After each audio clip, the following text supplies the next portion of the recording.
Hi అండి, అందరూ ఎలా ఉన్నారు? ఏదైతే జరగకూడదు అనుకున్నా అదే జరిగిందండి. దేశద్రోహిని అయ్యానండి మొత్తానికి. అంటే చైనా సిరీస్ ఏ ముహూర్తాన్ని స్టార్ట్ చేసానో తెలియదు కానీ వ్యూస్ వస్తున్నాయి, డబ్బులు వస్తున్నాయి, ప్రశాంతం లేదు.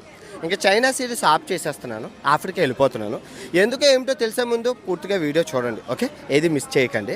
అసలు యాక్చువల్గా అంటే ఏం జరిగింది అంటే అండి, నేను మారిషియస్ తెలుసు కదండి, మారిషియస్ మినీ ఇండియా వెళ్ళేటప్పుడు అక్కడ నేను చూపించాను అనమాట. రైలు పట్టాలను చూపించి ఎల్ఎన్టీ వేసింది, మన భారతదేశం సహకారం అందించింది అని చెప్తే భారతీయ ప్రజలు ఏమన్నారంటే, తర్వాత ఆఫ్ఘనిస్తాన్ వెళ్ళానండి.